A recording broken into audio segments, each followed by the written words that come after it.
So how do you invest in tax deeds? The first is make sure that you're not confused over the difference between tax liens and tax deeds, because these things are generically referred to as tax sales. And it's confusing because sometimes people are talking about a tax lien sale, other times they're talking about a tax deed sale. So let's clear up the difference.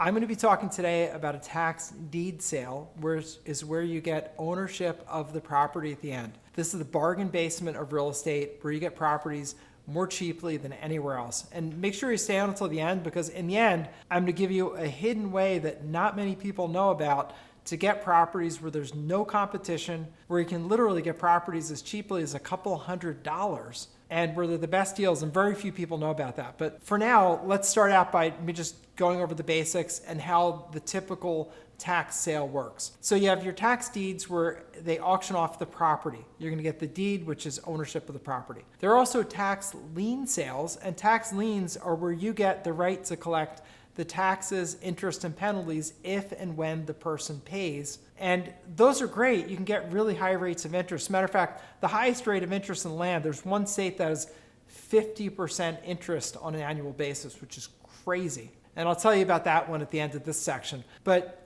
that's one state that does that. All of the states are very high in interest. I mean, 10, 15, 20%, not at all uncommon. It's very common, as a matter of fact. So there's lots of high interest rates, and you can get great financial returns. But when you're buying tax liens, that is not a way that you're going to be aiming to get properties. In some states, like Illinois, for example, if someone doesn't pay off the lien, you get the property. But that is not at all typical that you would ever get the property. Almost always people pay the lien, so you get a financial return, meaning you get your money back plus interest, which is great.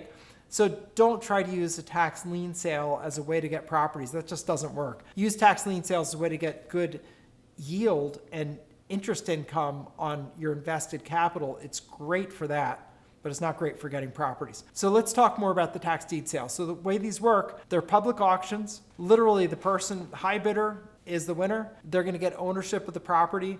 They're going to get a deed to the property in exchange for cash. These are not things where you can use a mortgage. These are not things where you can finance them. Not even things where you get an open house or a chance to inspect the property, other than what you can see driving by it. So when you're a tax deed bidder, you have to make sure that you're taking a look at each property, figuring out what you can about it, looking at it from the street, perhaps getting out of your car, knocking on the door, seeing if anybody's home, talking to them, looking to the degree you can through the windows, not like a peeping Tom, not like looking every window, but when you're walking up to the house, you should be looking in the windows to see if you can learn anything. I remember one time I walked up to a house that was a tax sale house, and as I got up to the windows, I realized you could see the sky through the windows, because I was like, that's really pretty blue in there. Oh my gosh, it's the sky.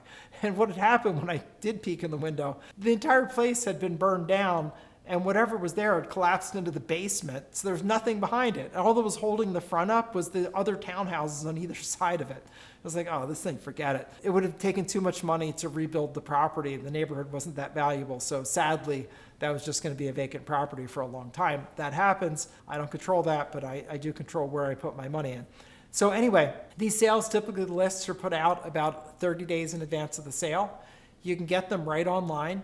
Just go to wherever they're auctioning it. Typically, it's the county tax collector, or they'll hire an online company to sell the properties. They're going to have a free list that you can download, and you'll look through that list, pick the properties you're interested in bidding on, and when you go to bid, make sure that you've looked in advance at the terms and conditions of sale. It's very common that you have to register in advance of the sale. Typically, you're registering a week or two in advance. You often have to prove that you don't owe any taxes on any other properties in that county. Most people don't, but if you do, know that's going to be an issue. And then you can go and bid. Usually there's no cost to register.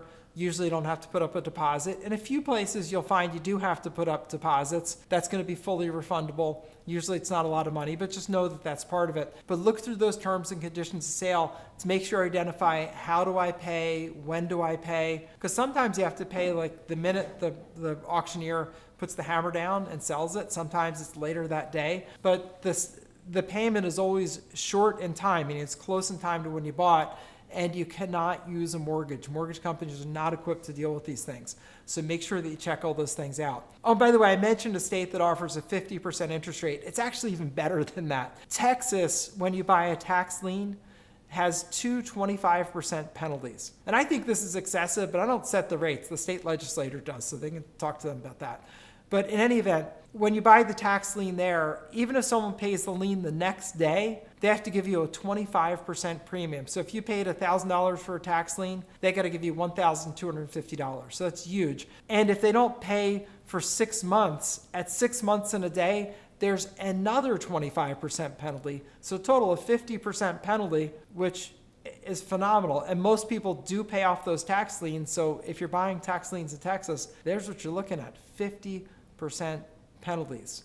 I found after years of investing sort of the old-fashioned way where I get the list, I'd run around and look at properties, spend literally weeks doing that. I found that there's another method I learned from a friend of mine where he just gets lists of properties that are available and just picks the ones he wants. It's unbelievable. It's the best system. And like nobody knows about this. What people are teaching is still the old school, been done for 50 years. Run around, look at properties, compete with every, Tom, Dick, and Harry for properties, people overpaying, all kinds of wackiness. Instead, my buddy's there just getting a list of properties, just buying the ones that he wants.